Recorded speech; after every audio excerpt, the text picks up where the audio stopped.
Medical കോളേജിന്റെ ചരിത്രവും P U തോമസിന്റെ ജീവിതവും ഇഴചേർന്ന് കിടക്കുന്ന ഒന്നാണ്. മെഡിക്കൽ കോളേജിന് ഇദ്ദേഹത്തെ മാറ്റി നിർത്തി ഒരു ചരിത്രം എഴുതാനോ പി യു തോമസിന് മെഡിക്കൽ കോളേജ് ഒഴിവാക്കി ഒരു ചരിത്രം എഴുതാനോ ആവില്ല. കാരണം പി യു തോമസിന്റെ ജീവിതത്തിലെ അത്ഭുതകരമായ പടവുകൾ മെഡിക്കൽ കോളേജിന്റെ ഇടനാഴിയിൽ നിന്നുമാണ് ആരംഭിക്കുന്നത്.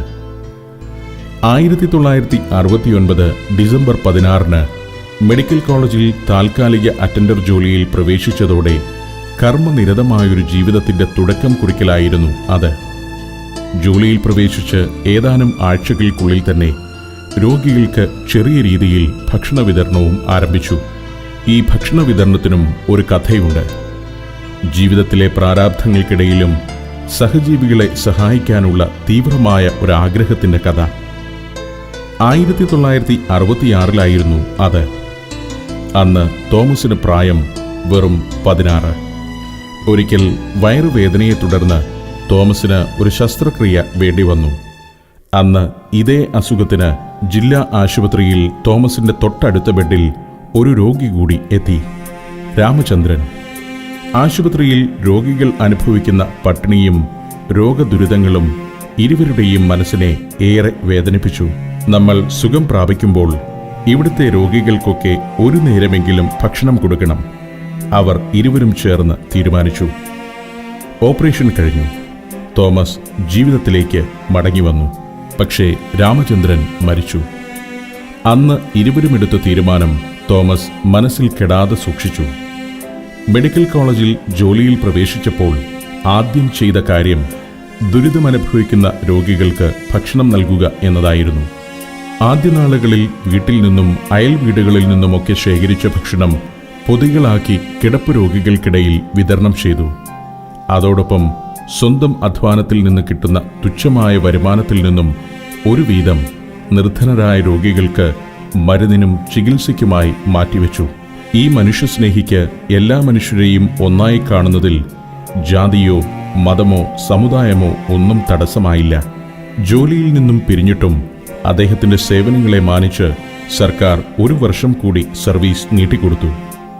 സർവീസിൽ നിന്നും പിരിഞ്ഞപ്പോൾ അദ്ദേഹത്തിന് ലഭിച്ച ആനുകൂല്യങ്ങൾ മെഡിക്കൽ കോളേജിലെ ചില വാർഡുകൾക്ക് പെയിന്റ് അടിക്കാനും അറ്റകുറ്റപ്പണികൾ നടത്താനുമാണ് വിനിയോഗിച്ചത്.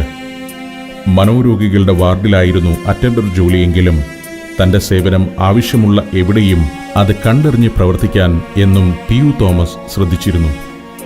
ജോലിയിൽ നിന്നും വിരമിച്ചെങ്കിലും പതിവ് തെറ്റാതെ എന്നും ആശുപത്രിയിലെത്താറുണ്ട്. സഹപ്രവർത്തകരെ ജോലിയിൽ സഹായിക്കാൻ, രോഗികളെ ശുശ്രൂഷിക്കാൻ, അവരുടെ വേദനകൾ അറിയാൻ, തന്റെ സഹായം പ്രതീക്ഷിച്ച് ആരെങ്കിലും ഒരാൾ അവിടെ തന്നെ കാത്തുനിൽപ്പുണ്ടോ എന്നറിയാൻ. നവജീവൻ തോമസ് ചേട്ടനെ വളരെ കാലമായിട്ട് എനിക്കറിയാവുന്നതാണ്. കോട്ടയം മെഡിക്കൽ കോളേജിൽ ഞാൻ പഠിക്കാൻ വരുമ്പോൾ ലേഡീസ് ഹോസ്റ്റലിൻ്റെ ഒരു ജോലിക്കാരനായിരുന്നു അദ്ദേഹം. കഴിഞ്ഞ 10-14 വർഷങ്ങളായിട്ട് കുട്ടികളുടെ ആശുപത്രിയിൽ നിത്യവും അവധി ദിവസങ്ങളോ എന്നും നോക്കാതെ നിത്യവും ഉച്ചയ്ക്കും വൈകിട്ടും ഭക്ഷണം ഇവിടെ വിതരണം ചെയ്യുന്നുണ്ട്. 5 ജില്ലകളിൽ നിന്ന് വരുന്ന മാതാപിതാക്കളും കുട്ടികളുമാണ് ഈ ആശുപത്രിയിലെ രോഗികൾ. പറ്റുന്ന സഹായങ്ങൾ തോമസ് ചേട്ടൻ ചെയ്തു കൊടുക്കുന്നത് ഞങ്ങളെല്ലാവരും കാണുന്നുണ്ട്. ഒരു വലിയ മനുഷ്യ സ്നേഹിയാണ് തോമസ് ചേട്ടൻ. നവജീവന്റെ ദൈനംദിന പ്രവർത്തനങ്ങൾക്ക് 1 ലക്ഷത്തിലേറെ രൂപയും 47ഓളം ആൾക്കാരും ആവശ്യമാണ്. വിദേശ സഹായമോ സർക്കാർ സഹായമോ ഒന്നുമില്ലാതെ അത്ഭുതകരമായ രീതിയിൽ ഇതൊക്കെ വളരെ ഭംഗിയായി നടത്തുന്നതിൽ പി യു തോമസിനും അത്ഭുതം ഇല്ലാതില്ല. ഇതൊക്കെ എങ്ങനെ സംഭവിക്കുന്നു എന്ന് അദ്ദേഹത്തോട് ചോദിച്ചാൽ ഒന്നേ മറുപടിയുള്ളൂ: എല്ലാം ദൈവം നടത്തുന്നു, നല്ലവരായ മനുഷ്യരിലൂടെ. ആരിൽ നിന്നും ഒരു പ്രതിഫലവും മോഹിക്കാതെ എന്നും ആയിരങ്ങൾക്ക് അന്നം നൽകുന്ന പി യു തോമസിന്റെ എല്ലാവരുടെയും പ്രിയപ്പെട്ട തോമസ് ചേട്ടന്റെ സുഹൃതങ്ങൾ തുടരുകയാണ്. ഒരു സാധാരണ മനുഷ്യനിലും സാധാരണ മനുഷ്യനായി നിന്നുകൊണ്ട് അസാധാരണത്വത്തിലും ഒരു സാധാരണത്വം പ്രകടമാക്കുന്ന തോമസ് ചേട്ടന്റെ ജീവിതം വന്നതും വരാനിരിക്കുന്നതുമായ തലമുറകൾക്കൊരു സുവിശേഷമാണ്. തിരക്കിട്ട യാത്രകൾക്കിടയിലും ആ കണ്ണുകൾ ആരെയൊക്കെയോ തേടുന്നു. വഴിയിൽ, വെയിറ്റിംഗ് ഷെഡിൽ, കടത്തിണ്ണയിൽ ആരെങ്കിലും ഒരാൾ സഹായത്തിനായി കാത്തിരിപ്പുണ്ടോ എന്നറിയാൻ.